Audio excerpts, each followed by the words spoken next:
Welcome to this edition of Crashes and Taxes. I am your podcast host, Rebecca Walser. So glad you guys could join me.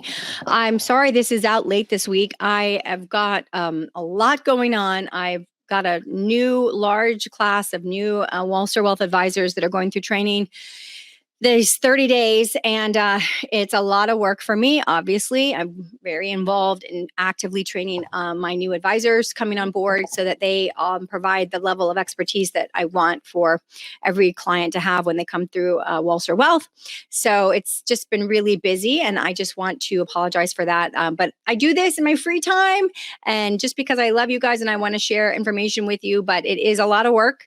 It doesn't just happen by osmosis. It does require work, and I appreciate you guys supporting the podcast and getting it out there. So I will do my social media job for my social media people and tell you, please like, subscribe, hit the thumbs up or the stars or whatever it is. I don't know, you guys, I'm too busy to actually go into social media and do this stuff myself.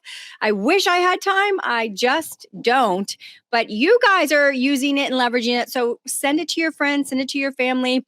I can say that, the podcast is going to probably really, it's really kind of under the radar right now. It's kind of quiet on the screen, but I think with the things that are coming this year that we will be explaining and walking everybody through on the podcast globally, I think that's when the numbers will really shoot up, because we've been saying these things are coming, these things are happening, and as they actually do start coming and start happening, you'll see the following shoot up. And that's, we're growing by leaps and bounds as a firm, and we will continue to grow, and we will continue to help people through this global economic transition that the world is in the middle of. It is already in the middle of this global economic transition. I have told you that. I have shown you that. I have showed you articles. I've done so much to get you guys to understand this is already happening. We aren't talking about something that's coming. We are talking about stuff that we are now in the middle of. It is happening. So I'm not going to do a slide today because this is going to be a brief presentation because of the fact that I do have so much literally going on in these couple of weeks. But I want to talk about a couple of things.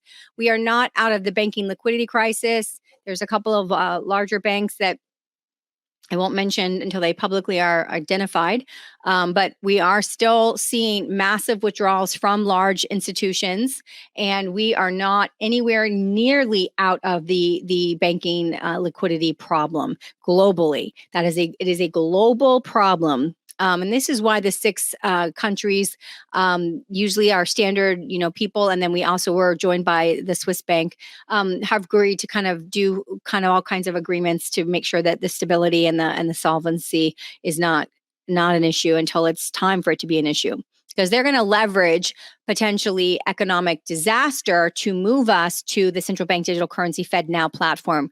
Remember, the FedNow platform went live April 3rd, first Monday in April, but it's not going to be operational and actually functionally being implemented until July. That's the time date. We'll see if the circumstances sort of change as things go and things become closer. It might be just something that they just can't make happen. But I actually see the opposite. I see that we have 81 countries that have launched or will launch in 2023 a central bank digital currency. And so we are in the precipice now of everything switching over. That's really what I want to talk to you guys about. So I'm going to share my screen with you. And I want to go over one particular article in general. This is going to be what we talk about today on this podcast. And it's talking about Unicoin. Unicoin, which will be a central bank digital currency settlement at the IMF, the International Monetary Fund. So for those of you that do not know about the IMF, the IMF, the World Bank, these are really products and institutions that are supportive of the Western style of modernization of countries. So what I mean by that is, if you take an African country, the IMF would potentially go into an African country and say, we are going to give you so much in loans to help you implement infrastructure, water plants, treatment plants, utilities, so water, utilities, other kinds of maybe food manufacturing. They basically give them a lot of infrastructure related loans that obviously have to be paid back. And then what the IMF really has been and known for doing is bringing in a lot of the US multinational corporations, to your country to modernize your economy. And what ends up happening is they try to import the American model to every country in the world. And basically now we're going to bring in all these Fortune 1 and 500 companies, and your citizens are going to just magically morph into shopping at all these places, and you're going to become a modernized society. You're going to generate a lot more tax base and tax revenue, and that's how you'll pay back these loans to the IMF. These loans are denominated in US dollars. Of course, they would be, because the International Monetary Fund, which is a big, creation of the Western alliance, economic alliance that we've been talking about, SWIFT system, same type of thing. The International Monetary Fund is promoting the capitalism, surveillance capitalism model of the United States. And if you're not familiar with that term, surveillance capitalism, you should go buy the book and read it immediately, because this tells you how the United States basically sold out our privacy in order to be marketed to on a very customized basis, and for products really to even be like even your phone, your television, your computer, your laptop, everything that you do basically reports back to the purveyor of that technology, so that they can then machine learn or AI learn what to improve, how to fix, how to change. I'm not saying it's all a bad thing. I'm just saying that we have now basically sold our data to groups to basically market back to us exactly the kind of products and services that we want. So in a way, it gets us what we want. And another way, though, what society has accepted in general is this ability to be constantly surveilled on everything you do, how you do it, when you do it, how often you do it, is being logged and tracked by these private corporations to give you and to deliver the services that they are giving you and delivering. So the International Monetary Fund is really a product of the West. When I say the West, I am not literally meaning the West. I am meaning the Five Eyes, that are the intelligence groups, which is the United States, Britain, Australia, New Zealand, and Japan, along with Canada. That's pretty much in Europe. Okay. So the West, in this sense, in this economic sense, all of Europe, all of the United States, Canada, Australia, New Zealand, and Japan. Even though Japan is located in the east and really is massively, sort of covered on its left top by China completely, it's right there. It really aligns with the United States. Japan is the worst country in the world for debt to GDP, which is right now at about 226%. So their total GDP is dwarfed rather, by the 226% debt that Japan owes.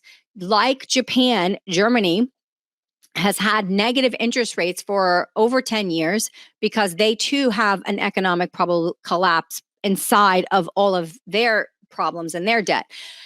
So what has happened is the International Monetary Fund is trying to keep pace now with what the BRICS nations are doing. And specifically, what I mean is that the BRICS nations now have this bridge. I've shown it to you before on podcasts with an actual slide, and I've discussed it before. But the bridge is basically the replacement for the SWIFT international payment system. It is a crypto-based transfer system that will allow the BRICS nations, Brazil, Russia, India, China, South Africa, and all of the rest of the world outside of those countries that I told you. All of the rest of the world is moving towards the BRICS nations. Even some in the European Union are actually making moves towards the BRICS nations, Germany being one of those. So what we're seeing is a global realignment of how international payments are processed. Now, The dollar being the US global reserve currently is a problem because Enbridge is looking to crypto transact on the blockchain digital transactions that are outside completely from the US dollar. Right now, what is being leveraged is a digital Chinese yuan. That is the currency that right now is being leveraged on Enbridge. Now, we've also talked about the Bank of International Settlements. And I think just recently as last week, we talked about their top central bank digital currency, which is called Project Icebreaker. And they're trying to come up with a overall high level central bank payment clearing system at the top level between multiple central banks. And that would be Project Icebreaker. But the IMF is talking about basically creating a Unicoin, which I'm going to just read this article to you because it's so fascinating and it's so deficient in what it actually tells us. So let's just actually read this article together. Okay, so this is last week at the International Monetary Fund. This article came out on Monday. So this was talking about literally last week. The International Monetary Fund Spring 2023 meetings. Digital Currency Monetary Authority, the DCMA, announced the launch of an international central bank digital currency known as the Universal Monetary Unit, UMU, which is symbolized by a character of U. According to the press release, the UMU, also known as Unicoin, is a legal money commodity that can transact in any legal tender settlement currency and functions like a central bank digital currency, a CBDC, to enforce banking regulations and to protect the financial integrity of the international banking system. So we are now having the IMF come out and say, we're trying to create a Unicoin, a digital crypto-based, blockchain-based currency whose purpose is to ensure the financial integrity of the international banking system. Let's keep going. UMU adopts a central banking monetary policy framework to ensure it has continuous purchasing demand, minimal price volatility, and annual asset pricing targets, the announcement said. Banks will be able to utilize the new currency by attaching, this is where they go wrong, banks will be able to utilize the new currency by attaching SWIFT codes and bank accounts to the UMU digital currency wallet. So basically, they're taking a new technology and connecting it to the old system, the SWIFT system, by attaching the old system, by actually attaching the old SWIFT codes and bank accounts to a digital wallet. This enables them to connect SWIFT-like. No, it's not SWIFT-like. It is 100% using the blockchain to connect and to create the cross-border payment, but then it's converting it back into the old system via SWIFT by attaching those SWIFT codes in the bank accounts. In other words, they're taking a brand new technology and layering on top of it the old, outdated, outmoded, outmanned, outgunned, terrible SWIFT system, which is basically the equivalent of a fax machine from the 1970s. I'm not kidding you when I say this to you. This is serious.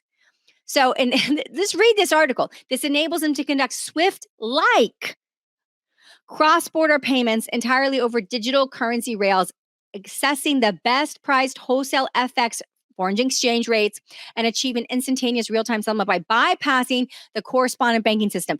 So it's basically saying we're going to bypass the SWIFT correspondent banking system to give you instantaneous real-time settlement, but we're going to layer on those codes so that we can get that stuff back into our actual SWIFT banking system.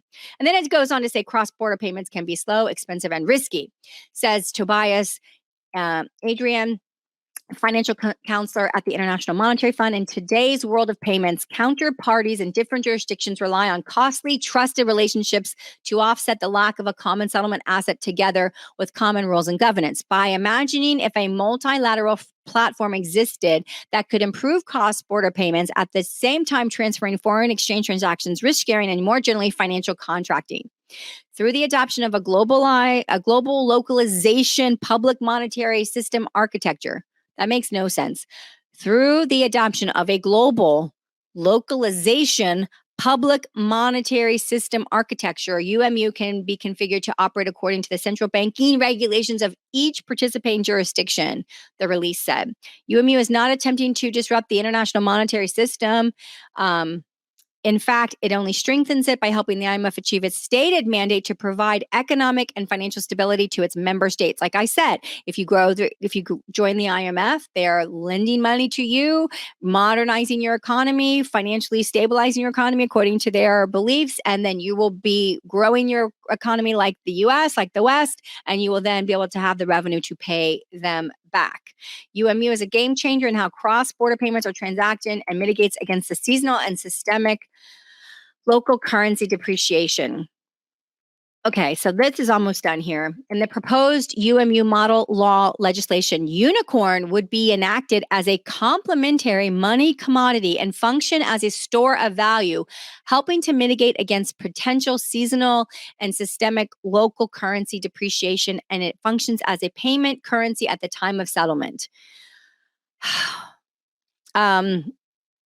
I think that we're good on this. I think that we're good. The point that I want to make here, and I will stop sharing now this article with you guys. The point I want to make here is that the IMF is in a race with the BRICS nations, against Enbridge, against even the Bank of International Settlements.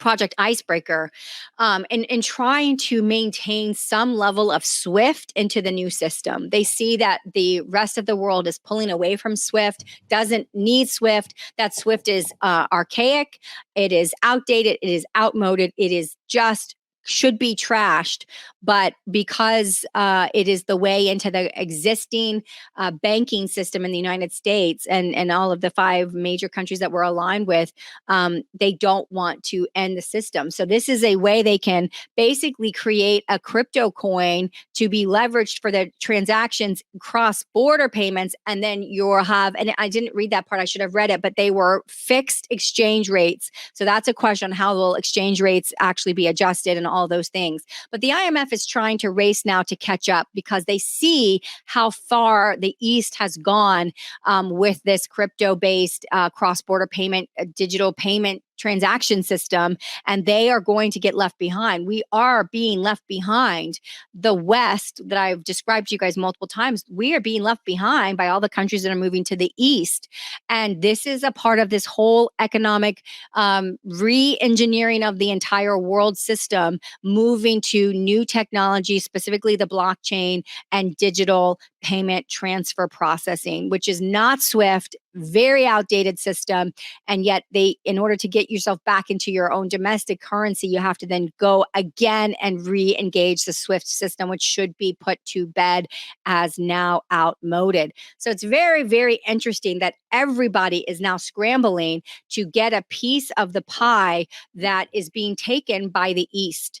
And I think that we have a lot of bank liquidity issues still. We know that we had the Empire States Manufacturing come out really surprised to the upside, the second largest surprise on upside manufacturing. And I think that these kinds of really anomalies are coming out. These things are intended to give Jerome Powell additional support for an additional 25 basis point hike at the next meeting in May, because Powell is pretty clear that we have an 86% chance that he will again hike rates another 25 basis points in May. So the Fed is on a mission. They are not changing course. And I think that they're trying to keep at bay the bank liquidity crisis that's about to break. They're trying to keep that at bay as long as they can, which is why they backstopped it. They're trying to keep that at bay as long as they can to give them enough opportunity to get exactly where they want to get on the cost basis interest rate side before they actually let all of these things hit and we start to see real economic problems. So this is definitely an economic transition year. They know that citizens don't easily move from currency that is physical and tangible and holdable and transferable and it's anonymous and store value to a centrally controlled electronic voucher. I mean, do you want to take your cash in your bank and change that into an electronic voucher that you can never go out and actually hold because it's electronic? That is the situation that we're talking about. We're talking about getting the American people ready to move from a cash-based system to a total electronic direct system with the central bank. And I think if you ask Americans that question directly, the answer is going to be a hard no, especially as they start to understand how much control the central bank does actually have over your money. Money has three main components. It is a store of value. It is acceptable as a store of value. It's fungible. It's transferable. And it is anonymous. Like you can have money and I can go into Starbucks and no one knows me who's there, and I pay cash and I leave. They never know my name. They never know who I am. And yet that was a legitimate sales transaction. Total anonymity. When you move to a central bank digital currency with everything being electronic, you have no anonymity. It is completely evaporated. Every transaction you ever make will be recorded forever. So there's no anonymity. There is a loss of the store value because we already know that China specifically does put deadlines to, like, let's say they have a welfare check. We would call that Social Security if it's not, an actual welfare check. If you get a Social Security equivalent payment, the government has the ability to tell you how fast you have. You must spend this within 45 days or it will be, you'll lose it. So the store of value ends once you have everything being electronically central bank digitized. And then, of course, everyone would have to accept it as money. There will be a black market of actual coins. I can tell you it already exists. And of course, as soon as the rest of the world has less ways to buy things that outside of the government, the black market obviously will explode. So this is why another good reason to own. You don't have to have the Krugerrands or the Golden Eagles. You can just have weighted metal coins that show the purity of the gold or silver. And that is enough for you to actually be able to transact once these things do come to fruition in 2023. We're looking at this year, you guys. This is the year that these things are coming. It could be November, it could be tomorrow. Can't tell you when in 2023, just can tell you that the economic indicators and how fast everything is moving, how fast everything is happening. I can just tell you that the whole world, all of the people that run the world know something's happening. It's just the rest of us that they're kind of left in the dark. And that's why I do this podcast every week to try to help you guys get as much insight as you can as to what is changing and how fast it's changing so that you're prepared. So until next week, you guys, I hope you have a great one. Take care. And I will see you next week on Crashes and Taxes.